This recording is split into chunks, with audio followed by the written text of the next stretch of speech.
The 118th edition of Paris Tour Elite was always set to be a classic because the weather had turned so particularly nasty. There were smiles at the start, but they knew what was yet to come. Jasper Philipsen in incredibly good form after his win in the week. Likewise, Arnaud Delis. Lewis Haskey looking to better his second place finish behind Riley Sheehan 1 year ago, and the riders set off. Effectively, they had 140 kilometres southward, riding southwestward away from Chartres, where the race starts, in exactly the same route as they did 1 year ago. Pretty much nothing changed about it at all, save for one tiny little diversion that's not even worth mentioning. The race really is all about this bit. The last 70 kilometres, the 10 Chemin des Vignes, the 10 sectors of vineyard tracks, or vine tracks, effectively, roads between the vines themselves in wine-growing country as we head towards Tours, and that finish on one of the most famous sprinting straights in world cycling, the Avenue du Grammont.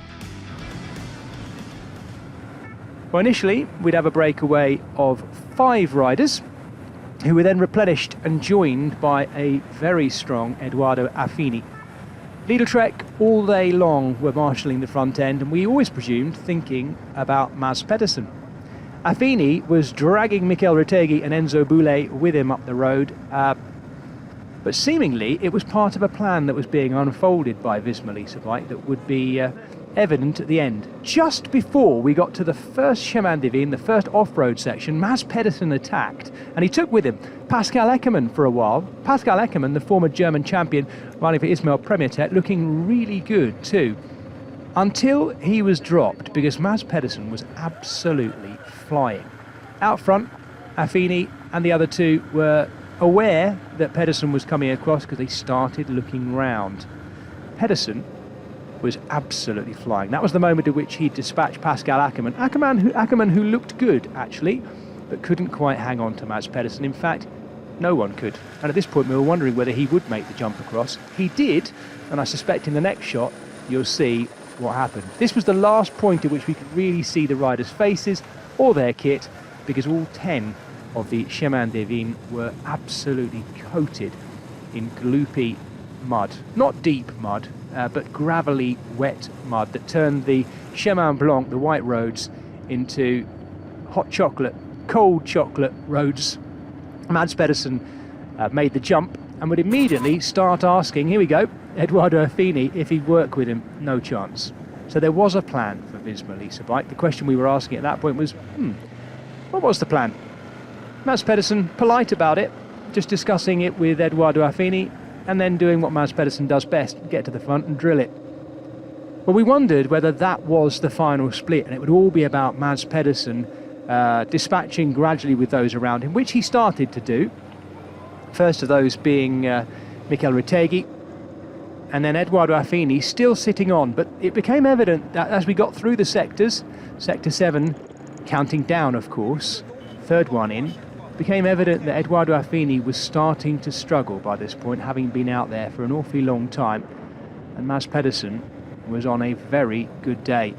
There was an awful lot of work being done behind from a former winner of this race, Søren Kragh Andersen, the 2018 winner, the first ever winner of this race in its current guise.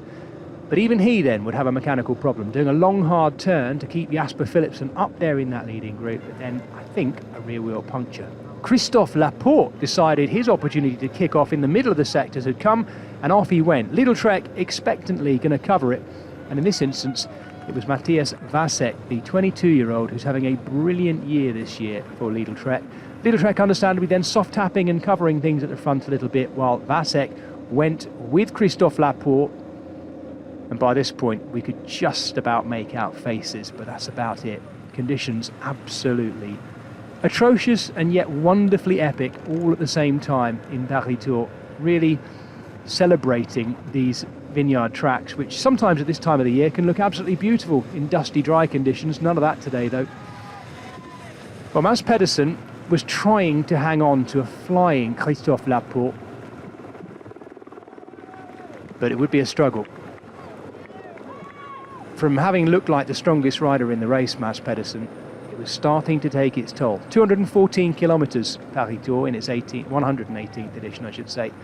And you can see the damage being done all the way down the field. Kevin Genietz, the Luxembourg champion, was the first to catch Mads Pedersen, and Pedersen, as is his way, would immediately start working in that group, but really covering moves, because all the time he had young Mateusz Vasek, the Czech rider, up the road with Christophe Laporte, and these two were looking good, relaying fairly evenly despite the fact that Laporte was doing slightly longer turns as well.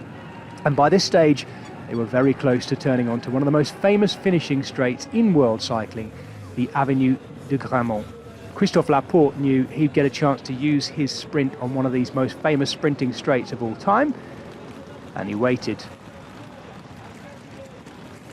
and waited and waited until there. Christophe Laporte opened up first. Mateusz Vasek at this point looking like he might be beaten, sitting in behind Christophe Laporte, sitting down, readying himself for a last jump, but it didn't come. And Christophe Laporte taking one of the biggest victories of his career, his 32nd career victory, and behind Jasper Philipsen with his bent right-hand lever, bent in from a crash presumably, hoovering up third place.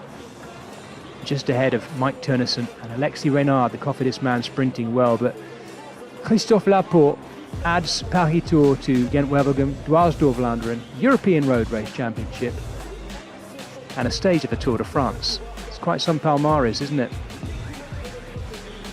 What a day out too. There's going to be some fantastic photos from this, and you've just seen the highlights too. Christophe Laporte winning from young Mateusz Vasek in a wonderful edition, an epic edition of Paris Tour Elite. Don't forget, you can watch the whole thing back on Discovery Plus. There is the top 10. Anthony Turgis battling all day for a fine 10th place, but Christophe Laporte, Mateusz Vasek and Jasper Philipsen, the podium finishers at the end. Somehow they were cleaned up and scrubbed down with fresh socks even for the podium to look as clean as this after quite some day out. And what a podium too. Every different age range of our professional men's peloton covered on that podium. Christophe Laporte the most experienced of them. That was the 118th Paris Tour Elite.